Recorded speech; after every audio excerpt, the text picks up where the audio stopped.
우리는 유사일에 가장 신체 활동이 적은 시대를 살고 있습니다. 100년 전까지만 해도 운동을 가르치고 돕는 직업이 생길 거라고는 누구도 상상하지 못했을 정도입니다. 100년 전까지 거슬러 올라가지 않더라도 불과 20-30년 사이에 엄청난 기술의 발전으로 세상이 완전히 뒤바뀌다시피 하여 모든 사람들의 신체 활동이 급격하게 줄어들었다는 것을 모두 알고 있을 것입니다. 평생을 걷고 뛰고 매달리고 헤엄치던 인류가 몸을 너무 쓰지 않아 아프기 시작하는 지경에 이르렀으니 운동의 중요성은 더 강조할 필요조차 없을 정도로 분명합니다. 이제 우리는 취미나 여가로 운동을 즐기는 것이 아니라 내 몸 하나 건사하며 최소한의 인간다운 삶을 살기 위한 운동을 해야 하는 상황입니다. 그리고 많은 사람들이 자신의 건강을 유지하고 몸을 관리하려는 목적으로 러닝, 헬스, 그룹 트레이닝과 같은 다양한 운동을 시도하고 있습니다. 그러나 문제는 대부분의 사람들이 야심차게 시작한 운동을 꾸준히 이어가지 못한다는 점입니다. 편안함에 익숙해져 갈수록 운동을 어렵고 힘든 일로 느끼게 되어 포기하는 경우가 많아집니다. 부족한 시간 속에서 바쁘게 살다 보면 운동에 할애할 수 있는 시간이 점점 줄어들기도 합니다. 그러다 보니 운동의 효율성과 지속성에 대한 고민이 다른 어떤 것보다 더 중요한 과제로 남기 마련입니다. 그래서 오늘은 운동을 의무적인 신체 활동에 그치지 않고 어떻게 해야 더 많은 것들을 성취하고 그 효율성을 무려 3배 이상 높일 수 있는지에 대해 과학적으로 검증된 근거로서 얘기해 보고자 합니다. 한 조사에 따르면 전체 운동 인구 중 약 60%가 혼자 운동을 시도합니다. 이 사람들은 시간과 장소에 구애받지 않고 스스로 운동을 시작할 수 있다는 편리함을 이유로 혼자 운동하는 것을 선택하는데, 문제는 이 중 상당수가 꾸준히 목표를 달성해 가기보다는 작심삼일로 그치는 경우가 많다는 것입니다. 같은 통계에 따르면 혼자 운동하는 사람들 중 약 50%는 처음 결심했던 운동 계획을 한 달도 채 넘기지 못한다고 합니다. 이어서 동기부여 측면에서 혼자 운동하는 사람들은 그룹 운동이나 파트너와 함께 운동하는 사람들에 비해 동기 유지 수준이 40% 이상 낮아지고 목표 달성 확률 역시 30% 이상 떨어지는 것으로 나타났습니다. 그뿐만 아니라 혼자 운동을 하다 보면 숙련자가 아닌 이상 잘못된 운동 습관을 갖게 될 수 있습니다. 어려운 동작을 수행하거나 높은 중량을 다루게 될수록 코치나 파트너의 도움 없이는 잘못된 자세와 비효율적인 동작을 반복할 가능성이 높아집니다. 실제로 혼자 운동하는 사람들의 약 25%는 부정확한 자세와 잘못된 습관으로 인해 만성적인 통증을 겪고 있으며, 이러한 비율은 운동 전문가의 지도 아래 운동하는 그룹과 비교했을 때 2배 이상 높은 수치라고 볼 수 있습니다. 무려 100명 중 60명이 기진맥진한 상태로 혼자 운동을 하는데 그중 30명이 한 달 내에 그만두고 15명은 잘못된 습관을 갖고 통증에 시달리고 있다는 뜻입니다. 그에 비해 파트너와 함께 운동하는 것은 혼자 하는 운동에 비해 훨씬 더 높은 효율을 가져올 수 있습니다. 실제 연구에 따르면 파트너와 운동을 하는 경우 운동 목표를 꾸준히 유지하고 달성할 확률이 70% 이상 증가하고 운동의 지속성 또한 평균적으로 60% 이상 높아진다고 합니다. 함께 고통을 나누는 사람이 옆에 있다는 것이 얼마나 큰 힘이 되는지는 느껴본 사람은 알 것입니다. 파트너와의 운동은 밀어주고 끌어주는 동기부여와 끝까지 해내겠다는 책임감 외에도 긍정적인 경쟁 효과를 가져옵니다. 같은 연구에서 파트너와 함께 운동할 때 운동 시간과 빈도가 평균 45%가량 증가하고 심박수나 근육 자극 정도 등 운동 강도 역시 혼자 할 때보다 20% 정도 상승하는 것으로 나타났습니다. 특히 웨이트 트레이닝과 같이 높은 중량을 사용하는 운동의 경우 파트너가 있어야 갑작스러운 부상을 방지하고 안전하게 수행할 수 있습니다. 파트너는 운동 중 문제나 부상 위험이 발생할 때 즉각적인 도움을 줄 수 있기 때문에 부상의 위험이 혼자 운동하는 경우에 비해 약 50% 이상 낮아집니다. 위와 같은 수치를 바탕으로 보았을 때 파트너와 함께하는 운동은 대략 1.5배에서 2배 정도 효과적인 운동 방식이라고 볼 수 있습니다.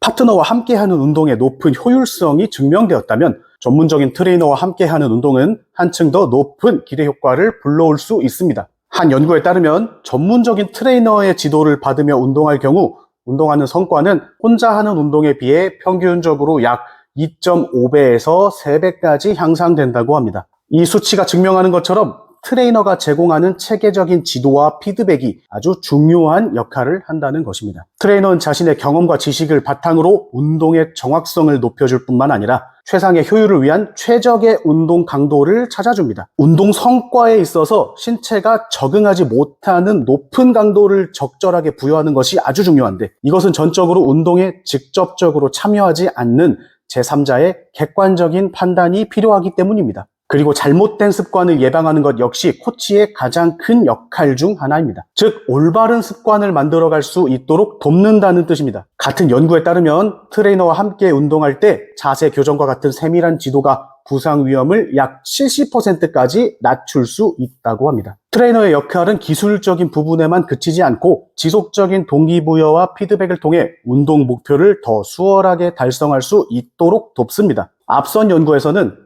트레이너의 지도가 있는 그룹이 그렇지 않은 그룹에 비해 목표 달성률이 약 40% 더 높다는 결과로 나타났습니다. 여기에 그치지 않고 파트너와 함께 트레이너의 지도를 받는 경우 두 가지 장점이 결합되어서 최상의 시너지를 발휘할 수 있게 됩니다. 파트너와 트레이너가 함께하는 운동은 혼자서는 결코 도달할 수 없는 생산적인 효과를 만들어냅니다. 이 세 가지 요소가 결합될 때 운동 성과는 혼자 할 때보다 약 3배 이상 향상될 수 있으며 운동의 지속성과 만족도 역시 아주 비약적으로 높아진다고 볼 수 있습니다.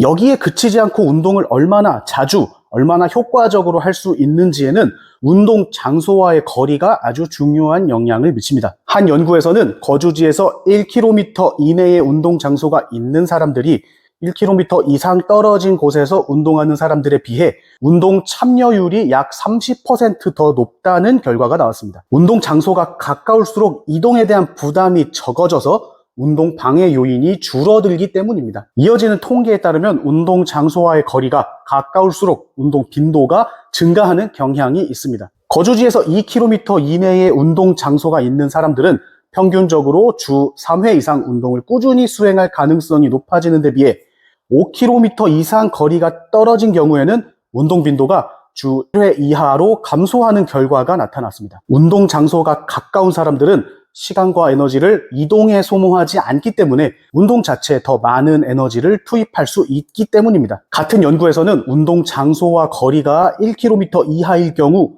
평균적으로 운동 강도가 약 20% 증가하는 것으로 나타났습니다. 이렇게 운동 장소가 가까울수록 운동 효율이 높아진다는 점에서 본인의 거주지나 일상 동선에 가까운 곳에 운동 장소를 설정하는 것이 아주 효과적이라고 볼 수 있습니다. 이렇게 일반적인 상식을 넘어서 과학적인 연구 결과와 통계가 입증해 주듯이 가까운 운동 장소는 일상의 방해 요소를 줄이고 더 자주, 더 효율적으로 운동할 수 있는 아주 중요한 변수가 될 수 있습니다. 빨리 가려면 혼자 가고 멀리 가려면 함께 가라는 말이 있습니다. 운동을 통해 건강을 유지하고 성장을 이끌어내는데 중요한 것은 과연 언제 멈출지 모르지만 그저 빨리 가는 것일까요? 아니면 조금 느리지만 오랫동안 꾸준히 멀리 가는 것일까요? 오랜 역사를 관통해 온 시대의 격언이 우리에게 주는 울림처럼 운동 역시 마찬가지로 혼자 이루어낼 수 있는 성취에는 분명한 한계가 있음을 알고 있습니다. 여러분이 일하는 일터에 신입사원이 들어왔는데 어떤 동료와도 어울리지 않고 사수의 지도를 받지 않은 채 혼자서 업무를 익히고 해내겠다고 하면 그걸 바라보는 사람들이 얼마나 황당하겠습니까? 중학교에 갓 들어간 아이가 학교도 가지 않고 친구들도 만나지 않으며 선생님의 지도도 받지 않은 채 모든 걸 스스로 하겠다고 하면 여러분은 그 결정을 과연 믿고 지지할 수 있겠습니까? 격투기 선수가 동료도 코치도 없이 산속에서 홀로 바위나 나무를 치며 폐관수련을 한다고 할 때 매일같이 체계적인 훈련을 하며 전략적으로 시합을 준비한 상대를 이길 수 있을까요? 고립된 방식은 고립된 결과만 낳을 뿐입니다. 혹시 여러분께서 아직 운동을 시작하지 못하고 망설이고 있거나 스스로 해낼 수 있을 것이라고 믿고 운동을 해왔거나 목표를 이루어가는 과정에서 늘 작심삼일에 그쳐왔다면 지금이라도 좋은 파트너와 트레이너를 만나기 위해 용기를 내시기 바랍니다. 지금까지 해온 시행착오는 전혀 문제가 되지 않습니다. 시행착오를 겪어왔음에도 깨닫지 못하고 아무것도 하지 않고 아무것도 바꾸지 않는 것이 가장 큰 문제입니다. 시행착오를 통해 깨닫고 행동하고 변화할 수 있는 사람만이 더 많은 성취를 만들어낼 수 있습니다. 끝!